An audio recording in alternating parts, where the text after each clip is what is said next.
ಎಲ್ಲರಿಗೂ ನಮಸ್ಕಾರ. ಪ್ರಸ್ತುತಪಡಿಸುವವರು ಸುರೇಶ್ HB, ವಿಜ್ಞಾನ ಶಿಕ್ಷಕರು, ಬೆಂಗಳೂರು ಗ್ರಾಮಾಂತರ ಜಿಲ್ಲೆ. 10ನೇ ತರಗತಿ NCERT ಪಠ್ಯಪುಸ್ತಕದ ಅಧ್ಯಾಯ 3 ಲೋಹಗಳು ಮತ್ತು ಅಲೋಹಗಳು ಎಂಬ ಅಧ್ಯಾಯದ ಪ್ರಶ್ನೋತ್ತರಗಳ ಬಗ್ಗೆ ತಿಳಿದುಕೊಳ್ಳೋಣ. ಮೊದಲಿಗೆ ಬಹು ಆಯ್ಕೆಯ ಪ್ರಶ್ನೆಗಳಿಗೆ ಉತ್ತರಗಳನ್ನು ತಿಳಿದುಕೊಳ್ಳೋಣ. ಪ್ರಶ್ನೆ ಸಂಖ್ಯೆ 1, ದ್ರವರೂಪದ ಲೋಹ. ಆಪ್ಷನ್ ಎ ಪಾದರಸ, ಆಪ್ಷನ್ ಬಿ ಸತು, option C sodium, option D bromine. ಸರಿ ಉತ್ತರ ಆಪ್ಷನ್ ಎ ಪಾದರಸ. ಪ್ರಶ್ನೆ ಸಂಖ್ಯೆ 2, ಬಿಸಿ ನೀರಿನ ಜೊತೆ ವರ್ತಿಸದ ಲೋಹ. Option A magnesium, option B sodium, option C calcium, option D aluminium. ಸರಿ ಉತ್ತರ ಆಪ್ಷನ್ ಡಿ ಅಲ್ಯೂಮಿನಿಯಂ. ಪ್ರಶ್ನೆ ಸಂಖ್ಯೆ 3, ಲೋಹಗಳು ಆಮ್ಲಗಳ ಜೊತೆ ವರ್ತಿಸಿದಾಗ ಬಿಡುಗಡೆಯಾಗುವ ಅನಿಲ. Option A hydrogen, option B carbon dioxide, option C sulphur dioxide, option D nitrogen dioxide. ಸರಿ ಉತ್ತರ ಆಪ್ಷನ್ ಎ ಹೈಡ್ರೋಜನ್. ಪ್ರಶ್ನೆ ಸಂಖ್ಯೆ 4, ಲೋಹವು ನೈಟ್ರಿಕ್ ಆಮ್ಲದ ಜೊತೆ ಪ್ರತಿವರ್ತಿಸಿದಾಗ ಹೈಡ್ರೋಜನ್ ಅನಿಲ ಬಿಡುಗಡೆಯಾಗುವುದಿಲ್ಲ, ಏಕೆಂದರೆ? ಆಪ್ಷನ್ ಎ ನೈಟ್ರಿಕ್ ಆಮ್ಲ ಒಂದು ಪ್ರಬಲ ಉತ್ಕರ್ಷಕ, ಆಪ್ಷನ್ ಬಿ ಹೈಡ್ರೋಜನ್ ಅನ್ನು ಉತ್ಕರ್ಷಿಸಿ ನೀರನ್ನು ಉತ್ಪತ್ತಿ ಮಾಡುತ್ತದೆ, ಆಪ್ಷನ್ ಸಿ ನೈಟ್ರೋಜನ್ ಆಕ್ಸೈಡ್ ಆಗಿ ಅಪಕರ್ಷಣೆ ಹೊಂದುತ್ತದೆ, ಆಪ್ಷನ್ ಡಿ ಮೇಲಿನ ಎಲ್ಲವೂ. ಸರಿ ಉತ್ತರ ಆಪ್ಷನ್ ಡಿ ಮೇಲಿನ ಎಲ್ಲವೂ. ಪ್ರಶ್ನೆ ಸಂಖ್ಯೆ 5, aluminium, sodium, potassium, calcium, magnesium ಈ ಲೋಹಗಳನ್ನು ಕ್ರಿಯಾಶೀಲತೆಯ ಸರಣಿಯ ಏರಿಕೆಯ ಕ್ರಮದಲ್ಲಿ ಬರೆಯುವ ಸರಿಯಾದ ಕ್ರಮ. Option A Al is lesser than Mg, Mg is lesser than Ca, Ca is lesser than Na, Na is lesser than K. Option B K is lesser than Na, Na is lesser than Ca, Ca is lesser than Mg, Mg is lesser than Al. Option C K is lesser than Mg, Mg is lesser than Ca, Ca is lesser than Na, Na is lesser than Al. Option D Al is lesser than Na, Na is lesser than Mg, Mg is lesser than Ca, Ca is lesser than K. ಸರಿ ಉತ್ತರ option A Al is lesser than Mg, Mg is lesser than Ca, Ca is lesser than Na, Na is lesser than K. ಪ್ರಶ್ನೆ ಸಂಖ್ಯೆ 6, ಸೋಡಿಯಂನಿಂದ ಕ್ಲೋರಿನ್ಗೆ electron ವರ್ಗಾವಣೆಯಾಗುವುದರಿಂದ ಉಂಟಾಗುವ ಬಂಧ. Option A ಅಯಾನಿಕ ಬಂಧ, option B hydrogen ಬಂಧ, option C ಸಹವೇಲೆನ್ಸಿಯ ಬಂಧ, option D ಧ್ರುವೀಯ ಬಂಧ. ಸರಿ ಉತ್ತರ ಆಪ್ಷನ್ ಎ ಅಯಾನಿಕ ಬಂಧ. ಪ್ರಶ್ನೆ ಸಂಖ್ಯೆ 7, ಲೋಹಗಳನ್ನು ಕುಟ್ಟಿ ಹಾಳೆಗಳನ್ನಾಗಿ ಮಾಡಬಹುದು. ಲೋಹದ ಈ ಗುಣವನ್ನು ಹೀಗೆನ್ನುವರು.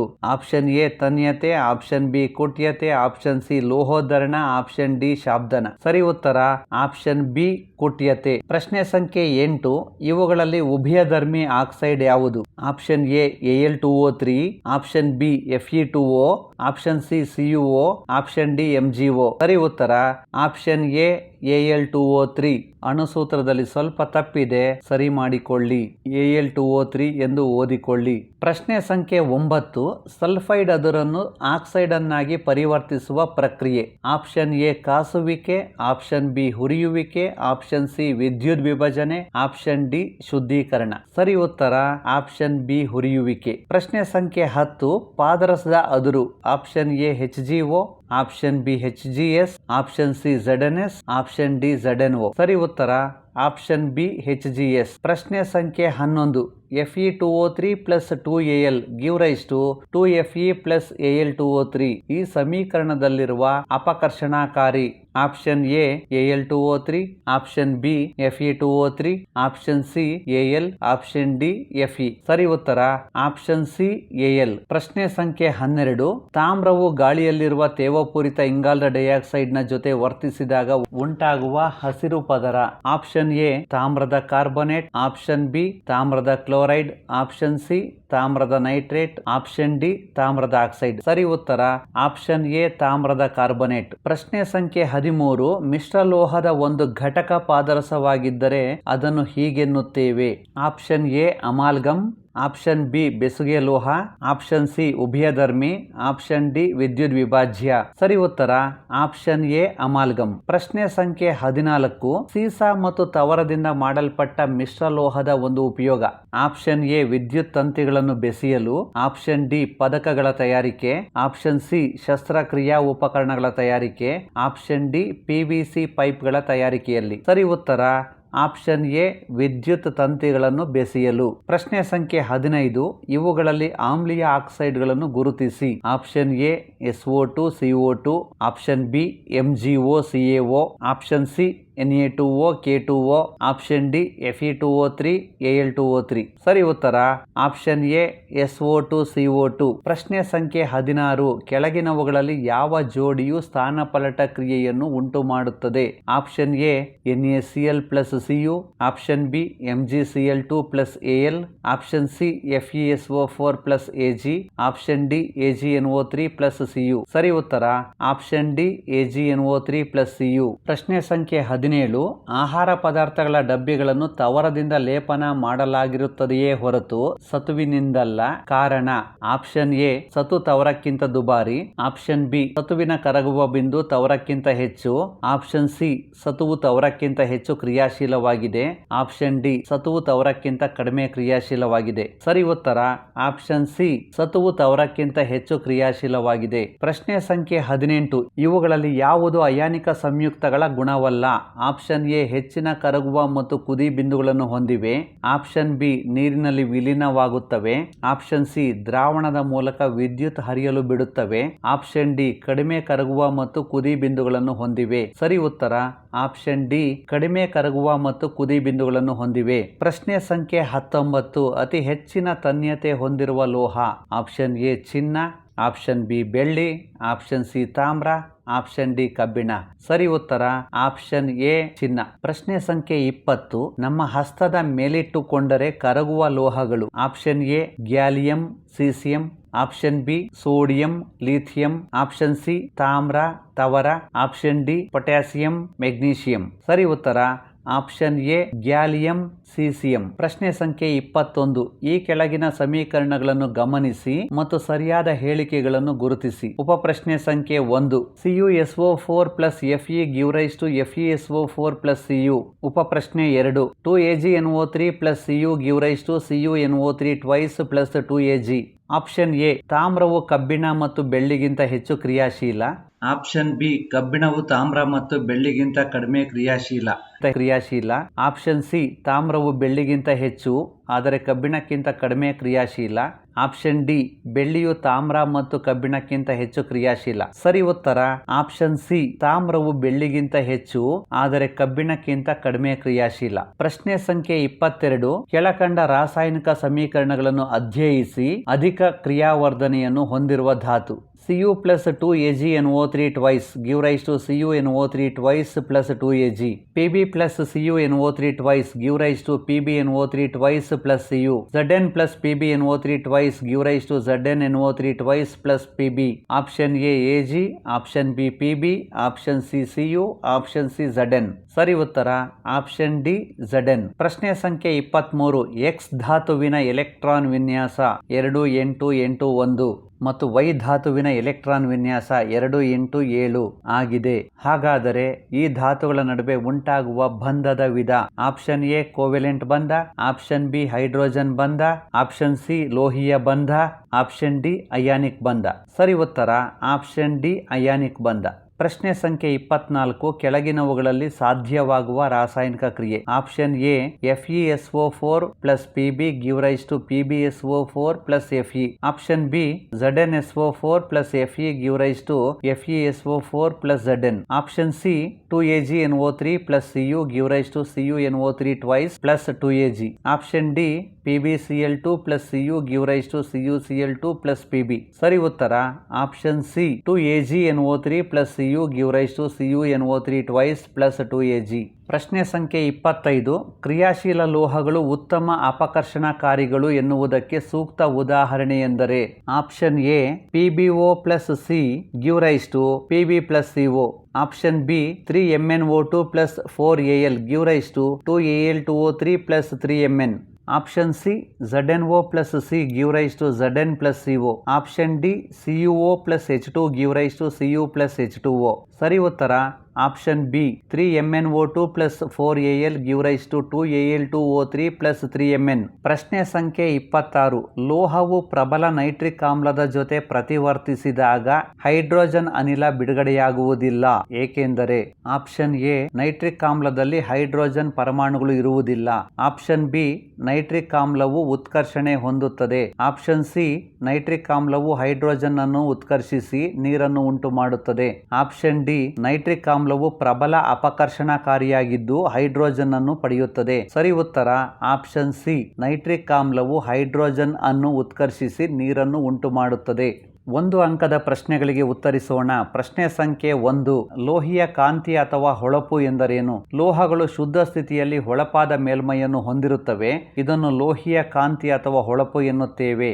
ಪ್ರಶ್ನೆ ಸಂಖ್ಯೆ 2. ಕೊಟ್ಯತೆ ಎಂದರೇನು? ಕೆಲವು ಲೋಹಗಳನ್ನು ಕೊಟ್ಟಿ ತೆಳುವಾದ ಹಾಳೆಗಳನ್ನಾಗಿ ಮಾಡುವ ಗುಣಕ್ಕೆ ಕೊಟ್ಯತೆ ಎನ್ನುತ್ತೇವೆ. ಪ್ರಶ್ನೆ ಸಂಖ್ಯೆ 3. ತನ್ಯತೆ ಎಂದರೇನು? ಕೆಲವು ಲೋಹಗಳನ್ನು ತಟ್ಟಿ ತೆಳುವಾದ ತಂತಿಗಳನ್ನಾಗಿ ಮಾಡುವ ಗುಣಕ್ಕೆ ತನ್ಯತೆ ಎನ್ನುತ್ತೇವೆ. ಪ್ರಶ್ನೆ ಸಂಖ್ಯೆ 4. ಶಾಬ್ದನ ಎಂದರೇನು? ಲೋಹಗಳನ್ನು ಒಂದು ಗಟ್ಟಿಯಾದ ಮೇಲ್ಮೈಗೆ ಬಡಿದಾಗ ಶಬ್ದ ಉಂಟು ಮಾಡುತ್ತದೆ. ಲೋಹಗಳ ಈ ಗುಣವನ್ನು ಶಾಬ್ದನ ಎನ್ನುತ್ತೇವೆ. ಪ್ರಶ್ನೆ ಸಂಖ್ಯೆ 5. ದ್ರವರೂಪದ 2 ಲೋಹಗಳನ್ನು ಹೆಸರಿಸಿ. ಪಾದರಸ ಮತ್ತು ಗ್ಯಾಲಿಯಂ.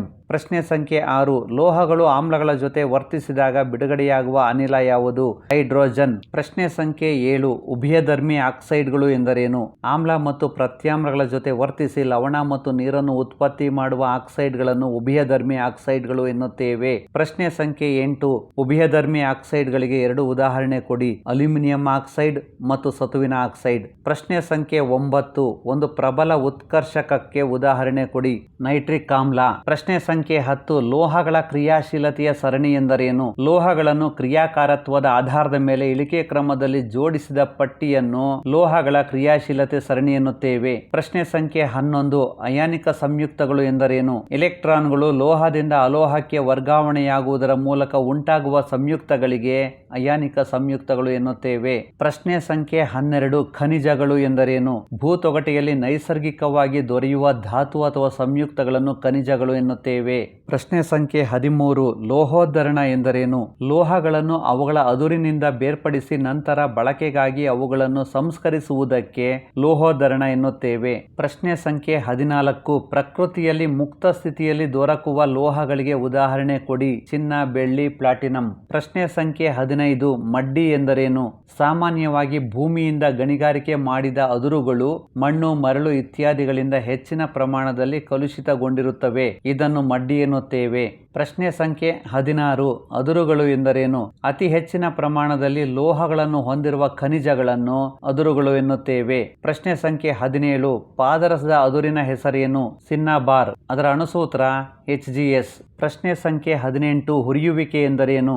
ಸಲ್ಫೈಡ್ ಅದುರನ್ನು ಆಕ್ಸೈಡ್ ಅನ್ನಾಗಿ ಪರಿವರ್ತಿಸಲು ಅಧಿಕ ಪ್ರಮಾಣದ ಗಾಳಿಯಲ್ಲಿ ಹೆಚ್ಚಿನ ಉಷ್ಣತೆಯಲ್ಲಿ ಕಾಸಬೇಕು. ಈ ವಿಧಾನವನ್ನು ಹುರಿಯುವಿಕೆ ಎನ್ನುತ್ತೇವೆ. ಪ್ರಶ್ನೆ ಸಂಖ್ಯೆ 19. ಕಾಸುವಿಕೆ ಎಂದರೇನು? ಕಾರ್ಬೋನೇಟ್ ಅದುರನ್ನು ಆಕ್ಸೈಡ್ ಆಗಿ ಪರಿವರ್ತಿಸಬೇಕಾದರೆ ಕಡಿಮೆ ಗಾಳಿಯಲ್ಲಿ ಹೆಚ್ಚಿನ ಉಷ್ಣತೆಯಲ್ಲಿ ಕಾಸಬೇಕು. ಈ ವಿಧಾನವನ್ನು ಕಾಸುವಿಕೆ ಎನ್ನುತ್ತೇವೆ. ಪ್ರಶ್ನೆ ಸಂಖ್ಯೆ 20. ಅತಿ ಸಾರರಿಕ್ತ ನೈಟ್ರಿಕ್ ಆಮ್ಲದ ಜೊತೆ ವರ್ತಿಸುವ 2 ಲೋಹಗಳನ್ನು ಹೆಸರಿಸಿ. ಮೆಗ್ನೀಷಿಯಂ ಮತ್ತು ಮ್ಯಾಂಗನೀಸ್. ಪ್ರಶ್ನೆ ಸಂಖ್ಯೆ 21. ಥರ್ಮೈಟ್ ಕ್ರಿಯೆ ಎಂದರೇನು? ಅತ್ಯಂತ ಹೆಚ್ಚಿನ ಪ್ರಮಾಣದಲ್ಲಿ ಉಷ್ಣ ಬಿಡುಗಡೆಯಾಗಿ ಲೋಹಗಳು ದ್ರವಿಸಿದ ಸ್ಥಿತಿಯಲ್ಲಿ ಇರುವಂತೆ ಮಾಡುವ ಸ್ಥಾನಪಲ್ಲಟ ಕ್ರಿಯೆಗೆ ಥರ್ಮೈಟ್ ಕ್ರಿಯೆ ಎನ್ನುತ್ತೇವೆ. ಅಥವಾ ಅತ್ಯಧಿಕ ತಾಪದಲ್ಲಿ ಜರುಗುವ ಬಹಿರುಷ್ಣಕ ಸ್ಥಾನಪಲ್ಲಟ ಕ್ರಿಯೆಯನ್ನು ಥರ್ಮೈಟ್ ಕ್ರಿಯೆ ಎನ್ನುತ್ತೇವೆ. ಪ್ರಶ್ನೆ ಸಂಖ್ಯೆ 22. ಧನಾಗ್ರ ಮಡ್ಡಿ ಎಂದರೇನು? ಲೋಹಗಳ ವಿದ್ಯುತ್ ವಿಭಜನೆಯ ಶುದ್ಧೀಕರಣ ವಿಧಾನದಲ್ಲಿ ಧನಾಗ್ರದ ಕೆಳಭಾಗದಲ್ಲಿ ಕರಗದೆ ಉಳಿಯುವ ಕಶ್ಮಲಗಳನ್ನು ಧನಾಗ್ರ ಮಡ್ಡಿ ಎನ್ನುತ್ತೇವೆ. ಪ್ರಶ್ನೆ ಸಂಖ್ಯೆ 23. ಅಮಾಲ್ಗಮ್ ಎಂದರೇನು? ಮಿಶ್ರ ಲೋಹಗಳ ಒಂದು ಘಟಕ ಪಾದರಸವಾಗಿದ್ದರೆ ಅದನ್ನು ಅಮಾಲ್ಗಮ್ ಎನ್ನುತ್ತೇವೆ. ಪ್ರಶ್ನೆ ಸಂಖ್ಯೆ 24. ಮಿಶ್ರ ಲೋಹ ಎಂದರೇನು? 2 ಅಥವಾ ಹೆಚ್ಚು ಲೋಹ ಅಥವಾ ಲೋಹ ಮತ್ತು ಅಲೋಹಗಳ ಏಕರೂಪ ಮಿಶ್ರಣಕ್ಕೆ ಮಿಶ್ರಲೋಹ ಎನ್ನುತ್ತೇವೆ. ಪ್ರಶ್ನೆ ಸಂಖ್ಯೆ 25. ಕಲೆರಹಿತ ಉಕ್ಕಿನಲ್ಲಿರುವ ಘಟಕ ಧಾತುಗಳನ್ನು ಹೆಸರಿಸಿ. ಕಬ್ಬಿಣ, ಕಾರ್ಬನ್, ನಿಕ್ಕಲ್ ಮತ್ತು ಕ್ರೋಮಿಯಂ. ಪ್ರಶ್ನೆ ಸಂಖ್ಯೆ 26. ಹಿತ್ತಾಳೆ ಈ ಮಿಶ್ರಲೋಹದಲ್ಲಿರುವ ಘಟಕ ಧಾತುಗಳನ್ನು ಹೆಸರಿಸಿ. ತಾಮ್ರ ಮತ್ತು ಸತು. ಪ್ರಶ್ನೆ ಸಂಖ್ಯೆ 27. ತಾಮ್ರ ಮತ್ತು ತವರವನ್ನು ಉಪಯೋಗಿಸಿ ತಯಾರಿಸುವ ಮಿಶ್ರಲೋಹ ಯಾವುದು? ಕಂಚು. ಪ್ರಶ್ನೆ ಸಂಖ್ಯೆ 28. ಅಲೋಹಗಳು ಆಕ್ಸಿಜನ್ನ ಜೊತೆ ಪ್ರತಿವರ್ತಿಸಿದಾಗ ಉತ್ಪತ್ತಿಯಾಗುವ ಆಕ್ಸೈಡ್ನ ವಿಧ ಯಾವುದು? ಆಮ್ಲೀಯ ಆಕ್ಸೈಡ್ ಅಥವಾ ತಟಸ್ಥ ಆಕ್ಸೈಡ್. ಪ್ರಶ್ನೆ ಸಂಖ್ಯೆ 29. ಬೆಸುಗೆ ಲೋಹದಲ್ಲಿರುವ ಧಾತುಗಳನ್ನು ಹೆಸರಿಸಿ. ಸೀಸ ಮತ್ತು ತವರ.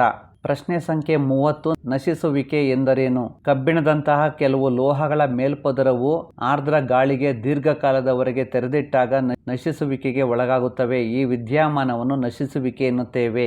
ಅಥವಾ ಕಬ್ಬಿಣದಂತಹ ಲೋಹಗಳು ಗಾಳಿ ಮತ್ತು ನೀರಿನೊಂದಿಗೆ ವರ್ತಿಸಿದಾಗ ನಶಿಸಿ ಹೋಗುತ್ತವೆ. ಈ ವಿದ್ಯಮಾನವನ್ನು ನಶಿಸುವಿಕೆ ಎನ್ನುತ್ತೇವೆ. ಪ್ರಶ್ನೆ ಸಂಖ್ಯೆ 31. ಗ್ಯಾಲ್ವನೀಕರಣ ಎಂದರೇನು? ಉಕ್ಕು ಮತ್ತು ಕಬ್ಬಿಣವನ್ನು ತುಕ್ಕಿನಿಂದ ಸಂರಕ್ಷಿಸಲು ಸತುವಿನ ತೆಳುವಾದ ಲೇಪನ ಮಾಡುವುದಕ್ಕೆ ಗ್ಯಾಲ್ವನೀಕರಣ ಎನ್ನುತ್ತೇವೆ. ಪ್ರಶ್ನೆ ಸಂಖ್ಯೆ 32. ಲೋಹವನ್ನು ಅದರ ಆಕ್ಸೈಡ್ನಿಂದ ಪಡೆಯಲು ಬಳಸುವ ರಾಸಾಯನಿಕ ವಿಧಾನ ಯಾವುದು? ಅಪಕರ್ಷಣೆ. ಪ್ರಶ್ನೆ ಸಂಖ್ಯೆ 33. ಲೋಹಗಳ ವಿದ್ಯುತ್ ವಿಭಜನೆಯ ಶುದ್ಧೀಕರಣದಲ್ಲಿ ಯಾವ ವಿದ್ಯುದಾಗ್ರದಲ್ಲಿ ಶುದ್ಧ ಲೋಹವು ಸಂಗ್ರಹವಾಗುತ್ತದೆ? ಕ್ಯಾಥೋಡ್ನಲ್ಲಿ. ಪ್ರಶ್ನೆ ಸಂಖ್ಯೆ 34. ದ್ರವರಾಜ ಎಂದರೇನು?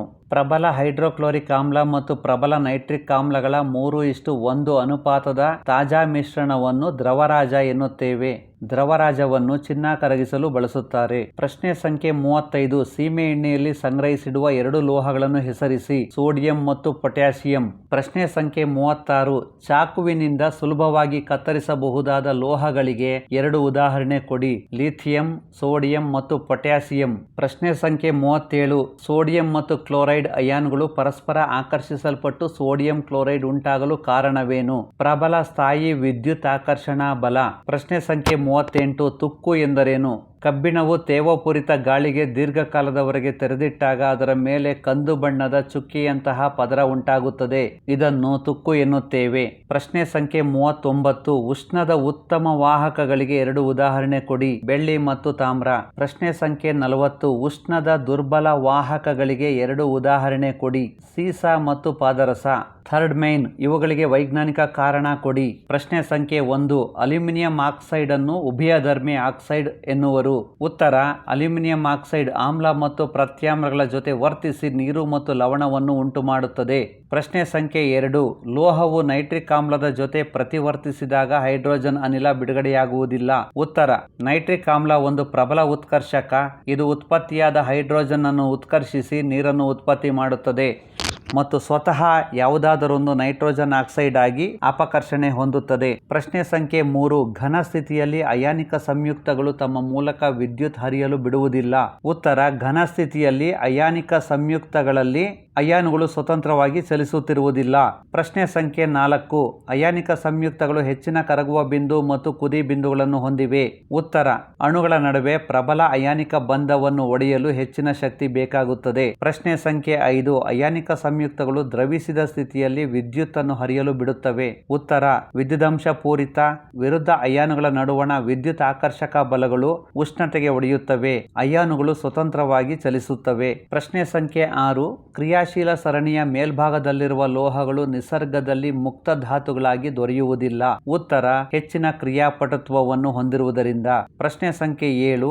ಅನೇಕ ಲೋಹಗಳ ಅದಿರುಗಳು ಆಕ್ಸೈಡ್ ರೂಪದಲ್ಲಿರುತ್ತವೆ. ಉತ್ತರ: ಆಕ್ಸಿಜನ್ ಹೆಚ್ಚಿನ ಕ್ರಿಯಾಶೀಲ ಧಾತುವಾಗಿದೆ ಮತ್ತು ಭೂತೊಗಟೆಯಲ್ಲಿ ಹೇರಳವಾಗಿದೆ. ಪ್ರಶ್ನೆ ಸಂಖ್ಯೆ 8. ಕ್ರಿಯಾಶೀಲತೆ ಸರಣಿಯಲ್ಲಿ ಮೇಲ್ಭಾಗದಲ್ಲಿರುವ ಲೋಹಗಳ ಆಕ್ಸೈಡ್ಗಳನ್ನು ಕಾರ್ಬನ್ ಬಳಸಿ ಅಪಕರ್ಷಿಸಲು ಸಾಧ್ಯವಿಲ್ಲ. ಉತ್ತರ: ಈ ಲೋಹಗಳು ಕಾರ್ಬನ್ಗಿಂತ ಆಕ್ಸಿಜನ್ ಕಡೆಗೆ ಹೆಚ್ಚು ಆಕರ್ಷಣೆ ಹೊಂದಿರುತ್ತವೆ. ಪ್ರಶ್ನೆ ಸಂಖ್ಯೆ 9. ಬೆಳ್ಳಿಯ ಪಾತ್ರೆಗಳನ್ನು ಗಾಳಿಗೆ ತೆರೆದಿಟ್ಟ ಸ್ವಲ್ಪ ಕಾಲದ ನಂತರ ಕಪ್ಪಾಗುತ್ತವೆ. ಉತ್ತರ: ಬೆಳ್ಳಿ ಗಾಳಿಯಲ್ಲಿರುವ ಸಲ್ಫರ್ ಜೊತೆ ವರ್ತಿಸಿ ಬೆಳ್ಳಿಯ ಸಲ್ಫೈಡ್ ಪದರವನ್ನು ಉಂಟು ಮಾಡುತ್ತದೆ. ಪ್ರಶ್ನೆ ಸಂಖ್ಯೆ 10. ಕಬ್ಬಿಣವನ್ನು ಶುದ್ಧ ರೂಪದಲ್ಲಿ ಎಂದಿಗೂ ಉಪಯೋಗಿಸಲು ಸಾಧ್ಯವಿಲ್ಲ. ಉತ್ತರ: ಶುದ್ಧ ಕಬ್ಬಿಣವು ತುಂಬಾ ಮೃದುವಾಗಿರುತ್ತದೆ ಮತ್ತು ಉಷ್ಣತೆ ನೀಡಿದಾಗ ಸುಲಭವಾಗಿ ಹಿಗ್ಗುತ್ತದೆ. ಪ್ರಶ್ನೆ ಸಂಖ್ಯೆ 11. ವಿದ್ಯುತ್ ತಂತಿಗಳನ್ನು ಬೆಸೆಯಲು ಬೆಸುಗೆ ಲೋಹವನ್ನು ಉಪಯೋಗಿಸುವರು. ಉತ್ತರ: ಕಡಿಮೆ ಕರಗುವ ಬಿಂದುವನ್ನು ಹೊಂದಿದೆ. ಪ್ರಶ್ನೆ ಸಂಖ್ಯೆ 12. ಪ್ಲಾಟಿನಂ, ಚಿನ್ನ ಮತ್ತು ಬೆಳ್ಳಿಯನ್ನು ಆಭರಣಗಳ ತಯಾರಿಕೆಯಲ್ಲಿ ಬಳಸುವರು. ಉತ್ತರ: ಇವು ಹೊಳೆಯುತ್ತವೆ, ತನ್ಯ ಮತ್ತು ಕುಟ್ಯ ಗುಣಗಳನ್ನು ಹೊಂದಿವೆ ಹಾಗೂ ಗಾಳಿ ನೀರಿನ ಜೊತೆ ವರ್ತಿಸುವುದಿಲ್ಲ. ಪ್ರಶ್ನೆ ಸಂಖ್ಯೆ 13. ಸೋಡಿಯಂ, ಪೊಟ್ಯಾಸಿಯಂ ಮತ್ತು ಲಿಥಿಯಂಗಳನ್ನು ಸೀಮೆ ಎಣ್ಣೆಯಲ್ಲಿ ಸಂಗ್ರಹಿಸಿಡುವರು. ಉತ್ತರ: ಈ ಲೋಹಗಳನ್ನು ಗಾಳಿಗೆ ತೆರೆದಿಟ್ಟರೆ ಕ್ಷಿಪ್ರವಾಗಿ ವರ್ತಿಸಿ ಬೆಂಕಿ ಹೊತ್ತಿಕೊಳ್ಳುತ್ತದೆ. ಆದ್ದರಿಂದ ಅವುಗಳನ್ನು ಸಂರಕ್ಷಿಸಲು ಮತ್ತು ಆಕಸ್ಮಿಕವಾಗಿ ಬೆಂಕಿ ಹೊತ್ತಿಕೊಳ್ಳುವುದನ್ನು ತಪ್ಪಿಸಲು ಸೀಮೆ ಎಣ್ಣೆಯಲ್ಲಿ ಸಂಗ್ರಹಿಸಿಡುತ್ತಾರೆ. ಪ್ರಶ್ನೆ ಸಂಖ್ಯೆ 14. ಅಲ್ಯೂಮಿನಿಯಂ ಅತ್ಯಂತ ಹೆಚ್ಚಿನ ಕ್ರಿಯಾಶೀಲ ಲೋಹವಾಗಿದ್ದರೂ ಇದನ್ನು ಅಡುಗೆ ಪಾತ್ರೆಗಳ ತಯಾರಿಕೆಯಲ್ಲಿ ಬಳಸುವರು. ಉತ್ತರ: ಅಲ್ಯೂಮಿನಿಯಂ ತಣ್ಣೀರು ಅಥವಾ ಬಿಸಿ ನೀರಿನ ಜೊತೆ ವರ್ತಿಸುವುದಿಲ್ಲ. ಇದು ಉತ್ತಮ ಉಷ್ಣವಾಹಕ. ಪ್ರಶ್ನೆ ಸಂಖ್ಯೆ 15. ಆಹಾರ ಆಹಾರ ಪದಾರ್ಥಗಳ ಡಬ್ಬಿಗಳನ್ನು ತವರದಿಂದ ಲೇಪನ ಮಾಡಿರುತ್ತಾರೆ ಹೊರತು ಸತುವಿನಿಂದಲ್ಲ. ಏಕೆ? ಸತು ತವರಕ್ಕಿಂತ ಹೆಚ್ಚು ಕ್ರಿಯಾಶೀಲವಾಗಿದೆ. ಪ್ರಶ್ನೆ ಸಂಖ್ಯೆ 16. ಲೋಹಗಳನ್ನು ಧನ ಅಯಾನುಗಳು ಎನ್ನುವರು. ಉತ್ತರ: ಲೋಹಗಳು ಎಲೆಕ್ಟ್ರಾನ್ಗಳನ್ನು ಸುಲಭವಾಗಿ ಬಿಟ್ಟುಕೊಡುವುದರಿಂದ ಧನ ಅಯಾನುಗಳಾಗಿವೆ. ಪ್ರಶ್ನೆ ಸಂಖ್ಯೆ 17. ಅಲೋಹಗಳನ್ನು ಋಣ ಅಯಾನುಗಳು ಎನ್ನುವರು. ಅಲೋಹಗಳು ಎಲೆಕ್ಟ್ರಾನ್ಗಳನ್ನು ಸ್ವೀಕರಿಸುವುದರಿಂದ ಋಣ ಅಯಾನುಗಳಾಗಿವೆ. ಪ್ರಶ್ನೆ ಸಂಖ್ಯೆ 18. ಲೋಹಗಳ ಮೇಲಿನ ತೆಳುವಾದ ಆಕ್ಸೈಡ್ ಪದರವು ರಕ್ಷಾ ಕವಚದಂತೆ ವರ್ತಿಸುತ್ತದೆ. ಉತ್ತರ: ರಕ್ಷಣಾತ್ಮಕ ಆಕ್ಸೈಡ್ ಪದರವು ಲೋಹವು ಇನ್ನಷ್ಟು ಉತ್ಕರ್ಷಣ ಹೊಂದುವುದನ್ನು ತಡೆಯುತ್ತದೆ. ಪ್ರಶ್ನೆ ಸಂಖ್ಯೆ 19. ಕಬ್ಬಿಣಕ್ಕೆ ಸ್ವಲ್ಪ ಕಾರ್ಬನ್ ಅನ್ನು ಸೇರಿಸುವರು. ಉತ್ತರ: ಶುದ್ಧ ಕಬ್ಬಿಣ ಮೃದುವಾಗಿರುತ್ತದೆ. ಅದಕ್ಕೆ ಸ್ವಲ್ಪ ಕಾರ್ಬನ್ ಅನ್ನು ಸೇರಿಸಿದರೆ ಗಟ್ಟಿ ಮತ್ತು ಬಲಯುತವಾಗುತ್ತದೆ. ಬೇಕಾದ ಆಕಾರ ನೀಡಬಹುದು. ಪ್ರಶ್ನೆ ಸಂಖ್ಯೆ 20. ತಾಮ್ರವನ್ನು ಗಾಳಿಗೆ ತೆರೆದಿಟ್ಟರೆ ಕ್ರಮೇಣ ಕಂದು ಪದರವನ್ನು ಕಳೆದುಕೊಳ್ಳುತ್ತದೆ. ಉತ್ತರ: ತಾಮ್ರವು ಗಾಳಿಯಲ್ಲಿರುವ ತೇವಪೂರಿತ ಇಂಗಾಲದ ಡೈಆಕ್ಸೈಡ್ ಜೊತೆ ವರ್ತಿಸಿ ಕಂದು ಪದರವನ್ನು ಕಳೆದುಕೊಳ್ಳುತ್ತದೆ. ತಾಮ್ರದ ಕಾರ್ಬೋನೇಟ್ ಉಂಟಾಗುತ್ತದೆ. ಪ್ರಶ್ನೆ ಸಂಖ್ಯೆ 21. ಕಬ್ಬಿಣದ ಸಲ್ಫೇಟ್ ದ್ರಾವಣಕ್ಕೆ ತಾಮ್ರವನ್ನು ಸೇರಿಸಿದಾಗ ರಾಸಾಯನಿಕ ಕ್ರಿಯೆ ನಡೆಯುವುದಿಲ್ಲ. ಉತ್ತರ: ತಾಮ್ರದ ಕ್ರಿಯಾಶೀಲತೆಯು ಕಬ್ಬಿಣಕ್ಕಿಂತ ಕಡಿಮೆ ಇರುತ್ತದೆ. 2 ಅಂಕದ ಪ್ರಶ್ನೆಗಳಿಗೆ ಉತ್ತರಗಳನ್ನು ತಿಳಿದುಕೊಳ್ಳೋಣ. ಪ್ರಶ್ನೆ ಸಂಖ್ಯೆ 1. ಲೋಹಗಳ ಯಾವುದಾದರೂ 4 ಭೌತ ಗುಣಗಳನ್ನು ಪಟ್ಟಿ ಮಾಡಿ. ಸಾಮಾನ್ಯವಾಗಿ ಲೋಹಗಳು ಕಠಿಣವಾಗಿರುತ್ತವೆ. ಲೋಹಗಳು ಹೊಳೆಯುತ್ತವೆ. ಲೋಹಗಳು ಕೊಟ್ಯತೆ ಮತ್ತು ತನ್ಯತೆ ಗುಣಗಳನ್ನು ಹೊಂದಿವೆ. ಲೋಹಗಳು ಉಷ್ಣದ ಉತ್ತಮ ವಾಹಕಗಳು. ಲೋಹಗಳು ವಿದ್ಯುತ್ತಿನ ಉತ್ತಮ ವಾಹಕಗಳು. ಲೋಹಗಳು ಅತಿ ಹೆಚ್ಚಿನ ಕರಗುವ ಮತ್ತು ಕುದಿ ಬಿಂದುಗಳನ್ನು ಹೊಂದಿವೆ. ಪ್ರಶ್ನೆ ಸಂಖ್ಯೆ 2. ಅಲೋಹಗಳ ಯಾವುದಾದರೂ 4 ಭೌತ ಗುಣಗಳನ್ನು ತಿಳಿಸಿ. ಅಲೋಹಗಳು ಘನ, ದ್ರವ ಮತ್ತು ಅನಿಲ ರೂಪದಲ್ಲಿರುತ್ತವೆ. ಅಲೋಹಗಳು ಹೊಳೆಯುವುದಿಲ್ಲ. ಅಲೋಹಗಳು ಉಷ್ಣದ ಅವಾಹಕಗಳು. ಅಲೋಹಗಳು ವಿದ್ಯುತ್ತಿನ ಅವಾಹಕಗಳು. ಅಲೋಹಗಳು ಕಡಿಮೆ ಕರಗುವ ಮತ್ತು ಕುದಿ ಬಿಂದುಗಳನ್ನು ಹೊಂದಿವೆ. ಅಲೋಹಗಳು ಕುಟ್ಯತೆ ಮತ್ತು ತನ್ಯತೆ ಗುಣಗಳನ್ನು ಹೊಂದಿಲ್ಲ. ಏಕೈಕ ದ್ರವರೂಪದ ಅಲೋಹ ಯಾವುದು? ಬ್ರೋಮಿನ್. ಹೊಳಪನ್ನು ಹೊಂದಿರುವ ಅಲೋಹ ಯಾವುದು? ಅಯೋಡಿನ್ ಮತ್ತು ಗ್ರಾಫೈಟ್. ಉತ್ತಮ ವಿದ್ಯುತ್ ವಾಹಕವಾಗಿರುವ ಅಲೋಹ ಯಾವುದು? ಗ್ರಾಫೈಟ್. ಪ್ರಶ್ನೆ ಸಂಖ್ಯೆ 3. ಕ್ಷಾರ ಎಂದರೇನು? 2 ಉದಾಹರಣೆ ಕೊಡಿ. ಲೋಹಗಳ ಆಕ್ಸೈಡ್ಗಳು ನೀರಿನಲ್ಲಿ ಕರಗಿ ಉಂಟು ಮಾಡುವ ವಸ್ತುವೇ ಕ್ಷಾರ, ಅಥವಾ ನೀರಿನಲ್ಲಿ ಕರಗುವ ಲೋಹೀಯ ಆಕ್ಸೈಡ್ಗಳಿಗೆ ಕ್ಷಾರಗಳು ಎನ್ನುತ್ತೇವೆ. ಉದಾಹರಣೆ: ಸೋಡಿಯಂ ಹೈಡ್ರಾಕ್ಸೈಡ್, ಪೊಟ್ಯಾಷಿಯಂ ಹೈಡ್ರಾಕ್ಸೈಡ್. ಪ್ರಶ್ನೆ ಸಂಖ್ಯೆ 4. ಅಲ್ಯೂಮಿನಿಯಂ ಆಕ್ಸೈಡ್ ಆಮ್ಲ ಮತ್ತು ಪ್ರತ್ಯಾಮ್ಲಗಳ ಜೊತೆ ರಾಸಾಯನಿಕವಾಗಿ ವರ್ತಿಸುವ ಸರಿದೂಗಿಸಿದ ಸಮೀಕರಣ ಬರೆಯಿರಿ. Al2O3 plus 6HCl give rise to 2AlCl3 plus 3H2O. Al2O3 plus NaOH give rise to NaAlO2 plus H2O. ಪ್ರಶ್ನೆ ಸಂಖ್ಯೆ 5. ಕೆಳಗೆ ಕೊಟ್ಟಿರುವ ರಾಸಾಯನಿಕ ಕ್ರಿಯೆಗಳಿಗೆ ಸರಿದೂಗಿಸಿದ ಸಮೀಕರಣ ಬರೆಯಿರಿ. ಉಪಪ್ರಶ್ನೆ ಎ.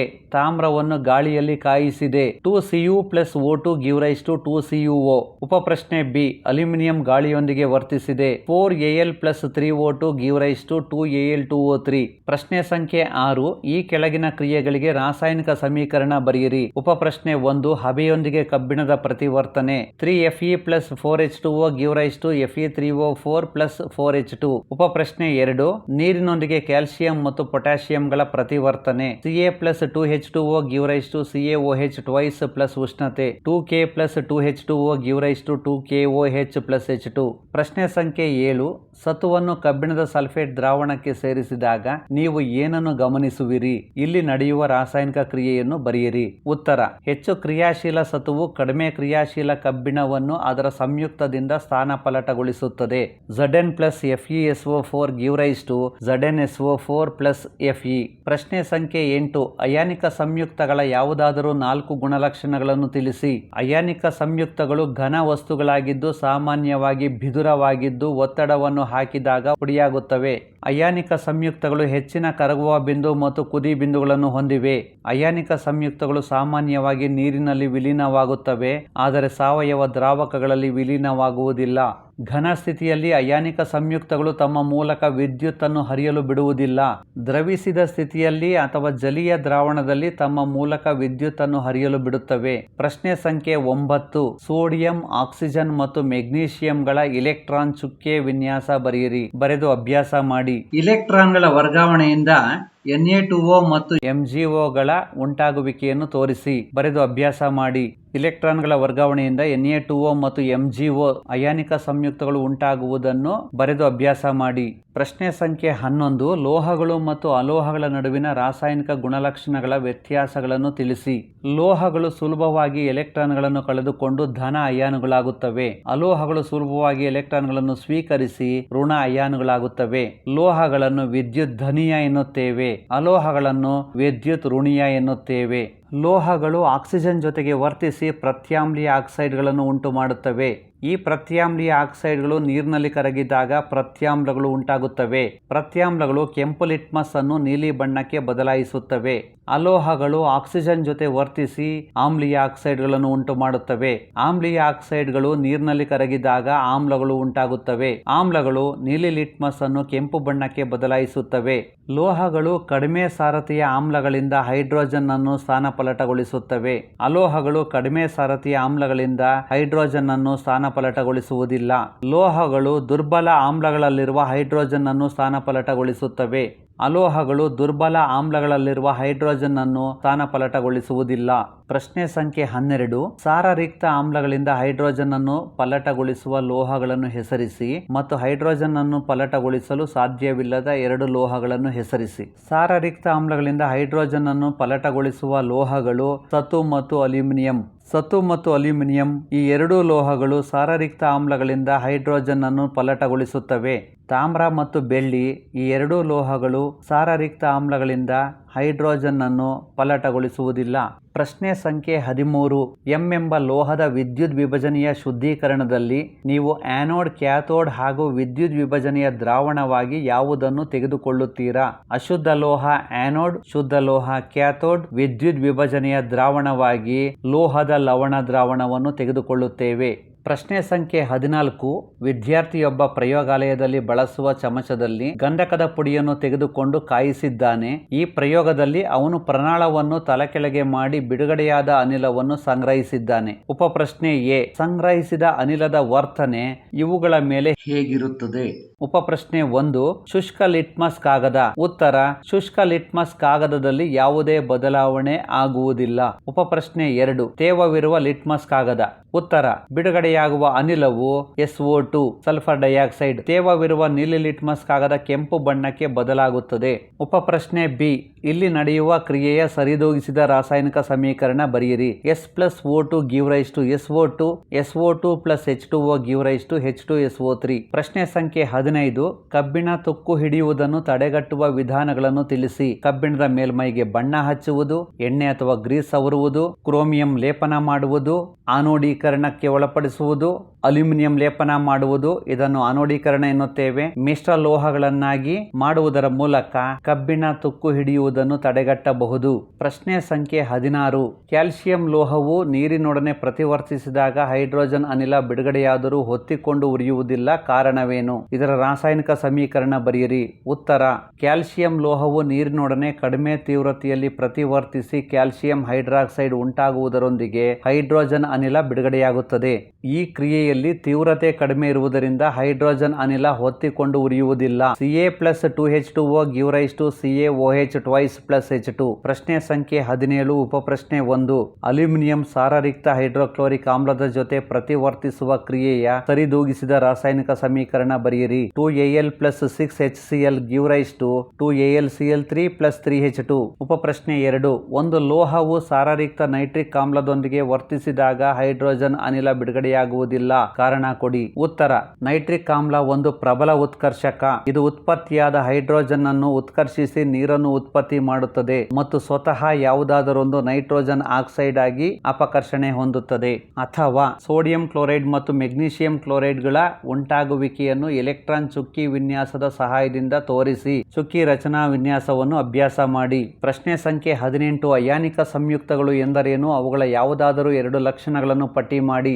ಲೋಹದಿಂದ ಅಲೋಹ ಲೋಹಕ್ಕೆ ಎಲೆಕ್ಟ್ರಾನ್ಗಳ ವರ್ಗಾವಣೆಯಾಗುವ ಮೂಲಕ ಉಂಟಾಗುವ ಸಂಯುಕ್ತಗಳಿಗೆ ಅಯಾನಿಕ ಸಂಯುಕ್ತಗಳು ಅಥವಾ ಎಲೆಕ್ಟ್ರೋವೆಲೆಂಟ್ ಸಂಯುಕ್ತಗಳು ಎನ್ನುತ್ತೇವೆ. ಅಯಾನಿಕ ಸಂಯುಕ್ತಗಳ ಲಕ್ಷಣಗಳು. ಅಯಾನಿಕ ಸಂಯುಕ್ತಗಳು ಘನ ವಸ್ತುಗಳಾಗಿದ್ದು ಸ್ವಲ್ಪ ಮಟ್ಟಿಗೆ ಕಠಿಣವಾಗಿರುತ್ತವೆ. ಅಯಾನಿಕ ಸಂಯುಕ್ತಗಳು ಹೆಚ್ಚಿನ ಕರಗುವ ಬಿಂದು ಮತ್ತು ಕುದಿ ಬಿಂದುಗಳನ್ನು ಹೊಂದಿರುತ್ತವೆ. ಅಯಾನಿಕ ಸಂಯುಕ್ತಗಳು ನೀರಿನಲ್ಲಿ ಕರಗುತ್ತವೆ, ಆದರೆ ಸಾವಯವ ದ್ರಾವಕಗಳಾದ ಪೆಟ್ರೋಲ್, ಡೀಸೆಲ್, ಸೀಮೆಎಣ್ಣೆಯಲ್ಲಿ ಕರಗುವುದಿಲ್ಲ. ಅಥವಾ ತಣ್ಣೀರಿನೊಂದಿಗೆ ಶೀಘ್ರವಾಗಿ ವರ್ತಿಸುವ ಎರಡು ಲೋಹಗಳನ್ನು ಹೆಸರಿಸಿ. ಈ ಲೋಹಗಳು ತಣ್ಣೀರಿನೊಂದಿಗೆ ವರ್ತಿಸಿದಾಗ ಉಂಟಾಗುವ ಉತ್ಪನ್ನಗಳನ್ನು ಬರೆಯಿರಿ.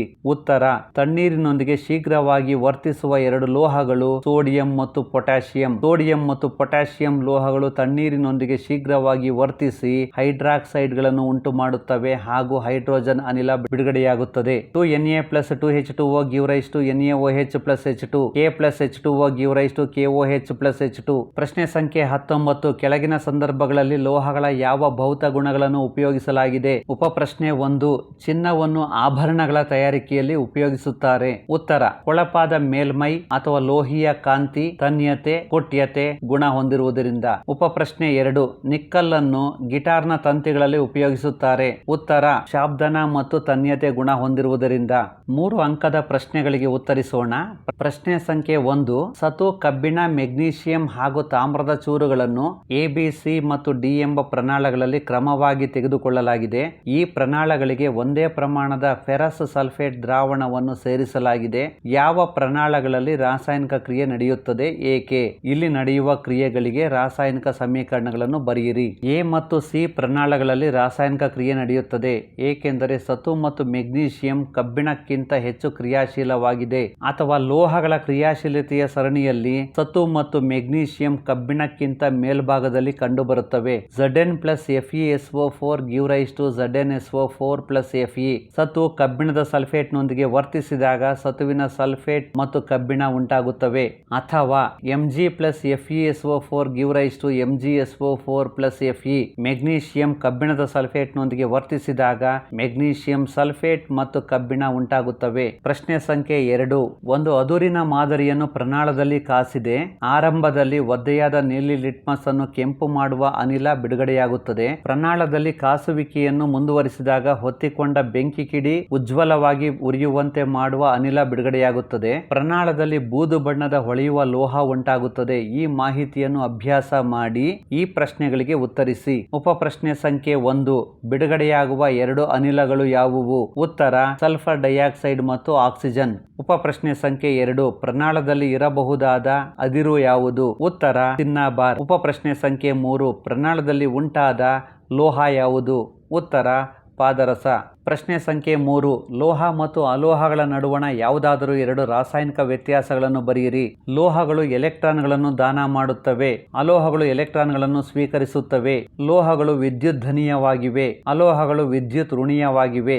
ಲೋಹಗಳು ಆಕ್ಸಿಜನ್ ಜೊತೆ ವರ್ತಿಸಿ ಪ್ರತ್ಯಾಮ್ಲೀಯ ಆಕ್ಸೈಡ್ಗಳನ್ನು ಉಂಟು ಮಾಡುತ್ತವೆ. ಪ್ರತ್ಯಾಮ್ಲೀಯ ಆಕ್ಸೈಡ್ಗಳು ನೀರಿನಲ್ಲಿ ಕರಗಿದಾಗ ಪ್ರತ್ಯಾಮ್ಲಗಳು ಉಂಟಾಗುತ್ತವೆ. ಪ್ರತ್ಯಾಮ್ಲಗಳು ಕೆಂಪು ಲಿಟ್ಮಸ್ ಕಾಗದವನ್ನು ನೀಲಿ ಬಣ್ಣಕ್ಕೆ ಬದಲಾಯಿಸುತ್ತವೆ. ಅಲೋಹಗಳು ಆಕ್ಸಿಜನ್ ಜೊತೆ ವರ್ತಿಸಿ ಆಮ್ಲೀಯ ಆಕ್ಸೈಡ್ಗಳನ್ನು ಉಂಟು ಮಾಡುತ್ತವೆ. ಆಮ್ಲೀಯ ಆಕ್ಸೈಡ್ಗಳು ನೀರಿನಲ್ಲಿ ಕರಗಿದಾಗ ಆಮ್ಲಗಳು ಉಂಟಾಗುತ್ತವೆ.